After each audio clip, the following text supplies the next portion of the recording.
When your talent and ability shine bright, people will need time to adjust and get used to your amazing personal traits. Of course, there will be people who get jealous, and you might even get hurt, get scared, and cause you to hide your true self and your amazing abilities. But don't worry, you are going to shine again, rebirth in your own skin, and live your authentic truth. Hello, fellow humans. This is Lots of Hope. Welcome to this episode of The Living Journey, where we escape and explore a life in an alternate universe. Thank you for your support. Now, let's decompress. Glow. You were told that when you were born with a loud cry, a powerful glow that initiated from your heart through your skin almost blinded the obstetrician. When family and friends visit you, the nurses always direct them to the room that glows. Being warned that they will need to bring sunglasses, some of them quickly learned there are really differences in prices paid to purchase those fashion accessories. Growing up in a small village with your grandparents, you remembered a lot of fun. A paradise nestled by the Green Mountains, with a river running through the village, dividing it into two parts, and the village is connected by countless bridges, built in different time periods, by different generations, with different materials. You remember the weather was particularly beautiful. In the sunny days, you could shine brighter than the sun to fight off bullies. In the rainy days, you would run around with your friends on the banks of the turbulent river. At night, you would camp with your grandparents in the mountains, eating the fish and fruits provided by nature. And you didn't even need to bring any light source, as no wild animals dared to get close to your sight. The only difficult thing about your childhood was that you didn't have many photos to remember the fun by. Most of the photos with you in them ended up with a huge fluff of glow in the photo. Sometimes you can see yourself with your family and friends in the photos behind the strong glow. But most of the time, you can barely see anything in the photos. So your photo albums were a bit different than others. Each page, underneath the extremely exposed photos, there are hand drawings of the reconstruction of the photo by your grandma and descriptions written by your grandpa. Moved away from the small village and started school in the city, living with your parents, away from your familiar friends and grandparents. It was a drastic change. Since you grew up in the isolated paradise, where everyone knows each other, your special glow never bothered anyone, and you never needed to explain anything. But in the city, at the end of the summer, before you stepped into the apartment door, the neighbors had thrown sidelong glances, and one who knew your parents a bit came up and asked about your stunning glow that's sipping through the gaps of your mask and gloves. With hesitation, you fell asleep. As the whole building turned off the lights, bright light still shone through your bedroom window. Your first day in school was challenging. Being in a new environment, you naturally wanted to go around and make friends with everyone. But not everyone is as nice as they should be. Giving you nicknames, making fun of your glow. On the first day of school, you got your first detention and learned not only that you can glow bright to deter the wild animals, but also you can punch hard to make your first nemesis cry. Your parents were apologetic to the school principal. Although the school principal didn't like you being mistreated, they also made sure that you understand the violence is not endorsed to treat the mean behaviors. Not sure how you can mix in with your classmates, and no one could teach you how, since all the adults around you had never engaged in the situations themselves. You could only be a lone wolf in school. Sitting in the back of the classroom, learning became the only thing that you could do besides missing your friends, grandparents, and the free childhood in the paradise. When you grew older, graduating and moving on to higher educations, you got more used to the loneliness. Studying, watching TV, reading all by yourself. Riding the bike by the empty flood control channel, you couldn't help but miss your childhood.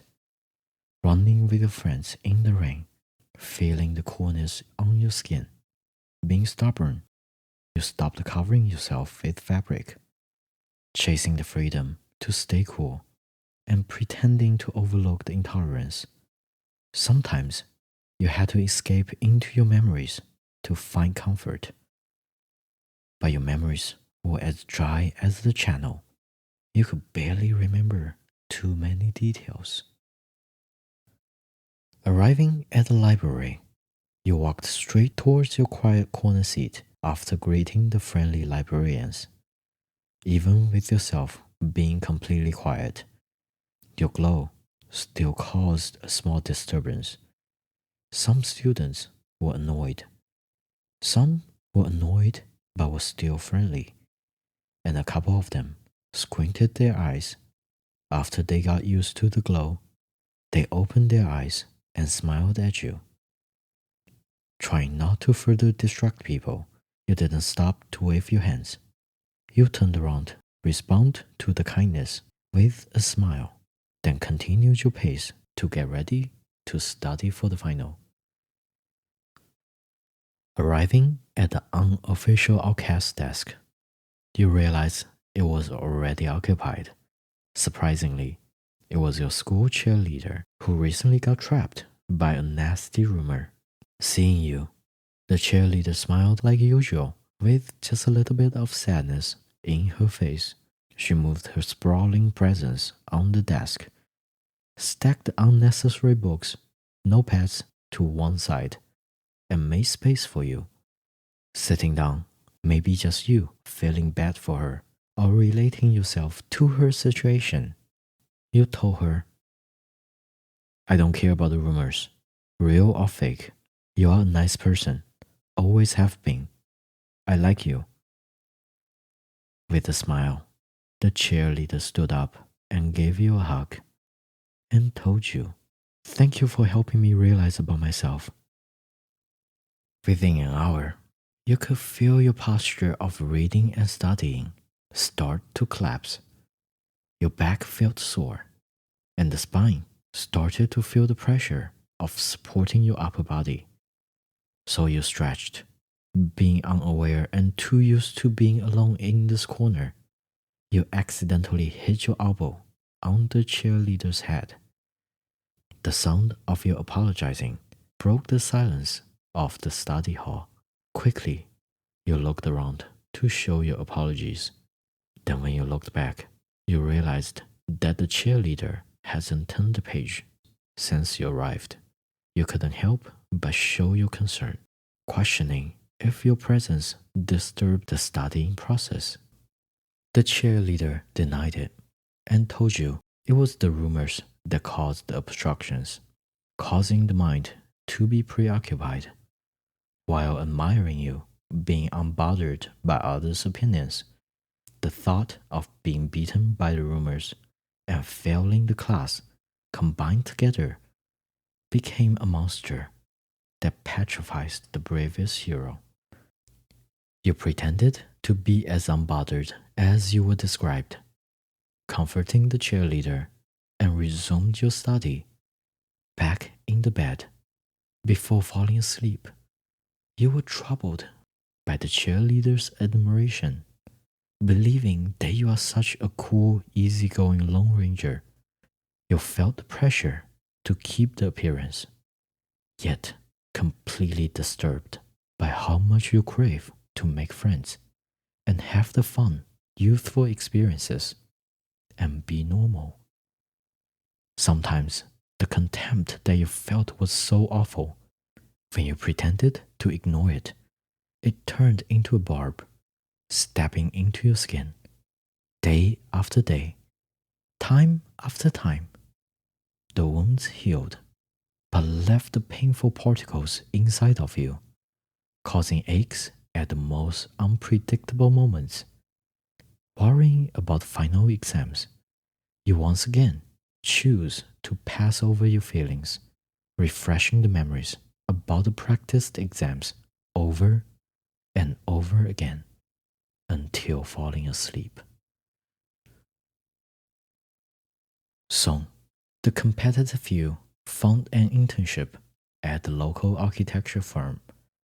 On the first day, with a cold, expressionless face, your manager told you that you need to conform to normalcy, telling you that you'll be working in a team in this company.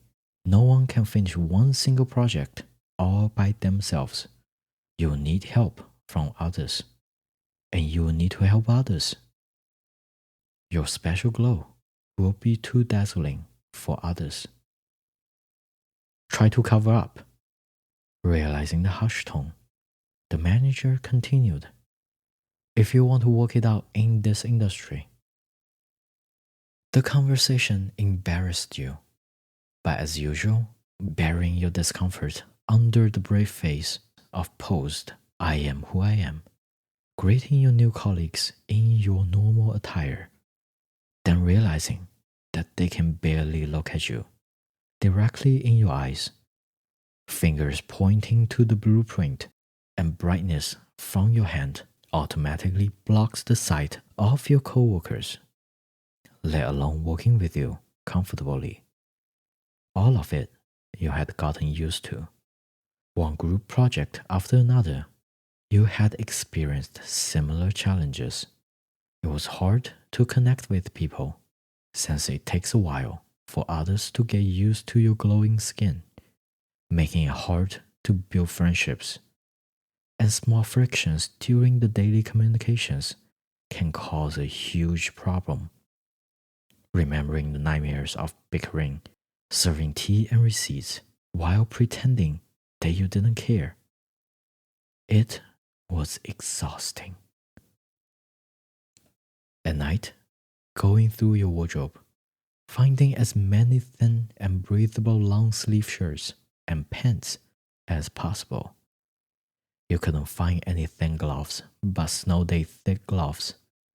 You brought mask and a box of disposable latex gloves to work.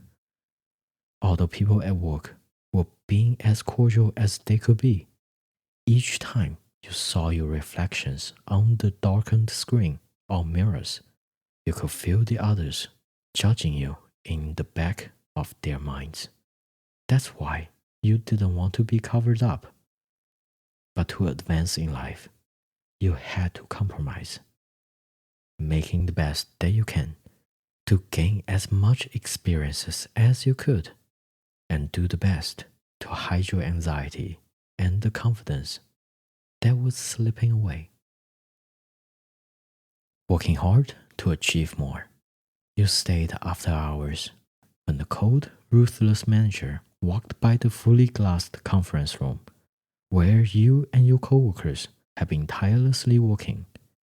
You couldn't help but look down to avoid eye contact.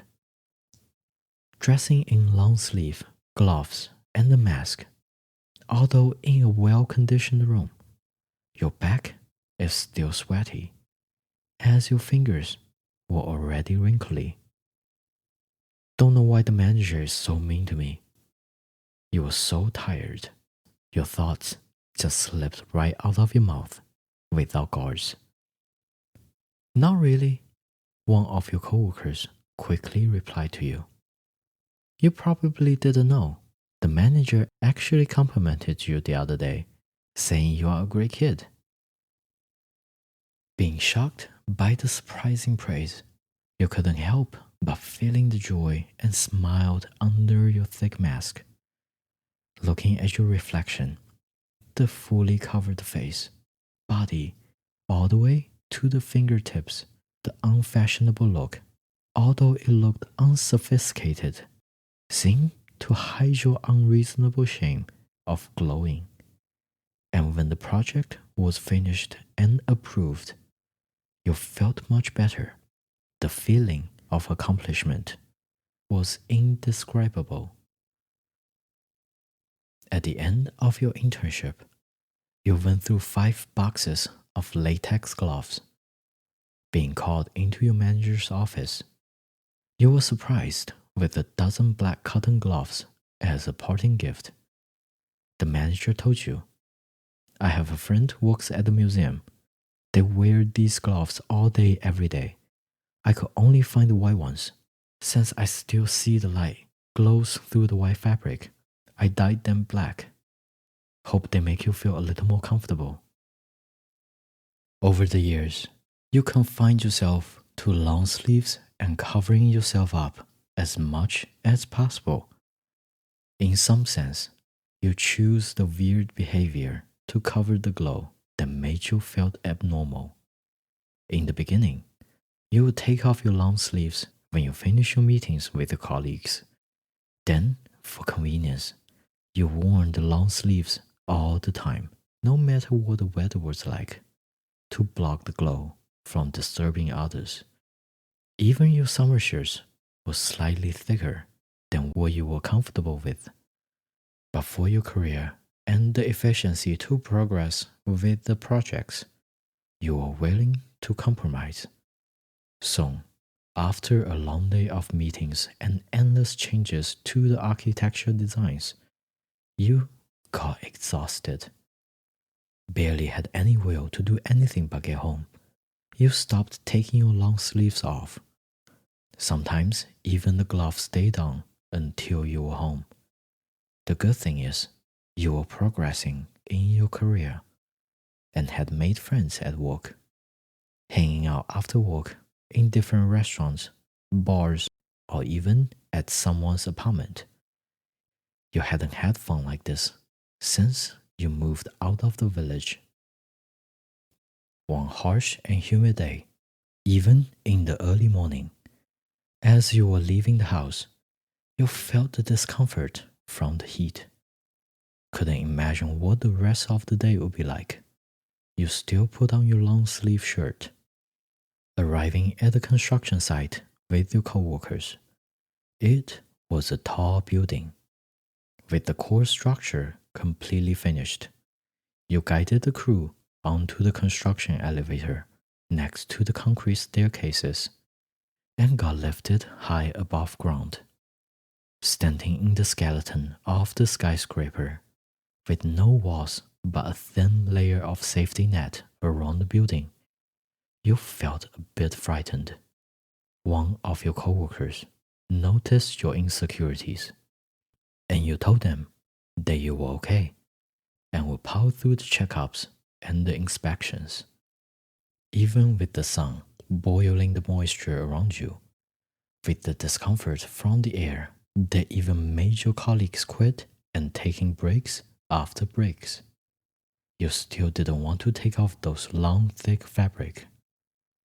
Not only did you worry about the glow from you would disturb the process, but also you felt like a turtle, just having to hide inside of the shell to protect yourself from feeling conscious or having to pretend that you are comfortable and confident about your glow.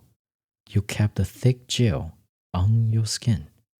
With each floor being inspected, you took the elevator down, floor by floor, going through each and every one of them.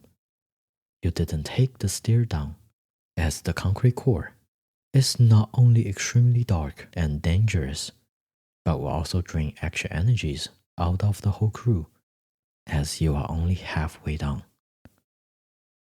Taking a short break, Leaning your back against the concrete wall of the stairs, you felt a cool breeze blowing across your face for the first time in the day. While drinking water, you chatted with one of your colleagues, being asked about your attire and why you wouldn't take the gloves and mask off while you are relaxing. You just couldn't answer. Not willing to expose your fragile confidence, you tried to avoid the topic and tried to distract your colleague. But he continued, "You know all of us," pointing to the crew nearby. "We all think you are really cool. I mean, the glow. And you really care about us. We know you wear the gloves, so we can work faster. But for the rest of the time, I think you should relax a little bit. You always help us. You are a nice person, always have been. We all like you." Feeling touched, you didn't know what to say. You just turned around and looked towards another direction of the building, where there is no wall, and the thick, dark cloud started to come towards you. "That's not good," you thought, recalling when you were little in the village. When the dark cloud come towards you, there would always be a heavy rain. Adding on the cool, chilled wind, you realized the whole crew has to evacuate, as the safety net around the wallless skyscraper wouldn't be sufficient enough to protect you. Quickly, you gathered everyone and got by the elevator door to evacuate. But there was something wrong. The electrical supply had been blown out. Maybe it was the hot, humid weather. Maybe it was just bad luck. Looking at the dark, scary cloud marching towards you like a monster, you were about to be swallowed whole after the monster dripping saliva all over the wide open skyscraper. You instructed the construction manager to open the staircase door and to guide everyone down the stairs. The construction manager denied your request. "It's dark inside." He looked through the small glass window on the door to the stairs. "The electrical for the lights inside is out too. We wouldn't be able to see anything, let alone walking down the stairs." As the sweat started to drip down your face, tasting your salty sweat under the mask, looking at the rolling monster in the sky, rushing towards you. Then looking towards your colleagues, you continued your commands. "Open the door, then everyone follow me in order. If you need anything, shout to let me know. Otherwise, we stay quiet, and we all walk down the stairs safely." Just as the construction manager was about to persuade you to think twice, you took off your gloves and mask, and the long-sleeve shirt. The glow from your body shut the construction manager up and opened the heavy metal door. Walking into the stair shaft, you realized that the stairs were still in the original concrete condition, with no other light source but your own glow, not even a handrail. You dared not even leaning forward to look for the bottom of the stairs. Quickly strategizing, calculating the number of people, then asked everyone to line up. You asked everyone to stay cool, holding hands and leaning against the wall of the shaft core, walking down orderly and steadily, standing inside of the dark shaft, counting in the crew, with you stepping in the middle of the line when you counted half of the crew had walked onto the stairs, to ensure everyone gets the most light and reduces the stress and the apprehension in the complete darkness. With the construction manager walking at the end of the lineup, with the slam of the door, any last bit of the external light was blocked out of the square concrete tube. With you glowing in the middle of the crew, you felt the sweat dripping down your face, periodically calling everyone to ensure they are okay. Then seconds later, you hear the echo of your own voice and your crew affirming their safety. Your glow guiding all the crews, while the wind became stronger and even more violent. Hearing the sound of the rain slapping against the floor outside of the shaft, you felt scared and nervous. As your glow is sometimes being cut off by the stairs physically, and the first person at the beginning of the line could only touch around with their hands and feet to feel the tiny amount of sway as this tall building swings with the wind, just enough to keep your heart by your throat. That was the longest walk that anyone could ever imagine, walking down the stairs. Thankfully, you glowed the whole way through until the very last step. Ground level, the person at the front shouted with excitement and ran to open the door. Wind and rain, with a small amount of light, rushed into the shaft, announcing the security and victory to all of you. When you reached the ground, everyone hugged you, and the colleague who was talking to you while taking the break with you walked towards you and gave you a hug. And you, releasing all the anxiety and insecurity, finally felt like your old youthful self in the village. Freely and confidently, you told him, "Thank you for helping me realize about myself." That's all for this episode of The Living Journey. I truly am grateful for your time. Feel free to leave your reviews. Please like, follow, or subscribe. Do share this show so we can grow together. Until next time, lots of hope. Signing out.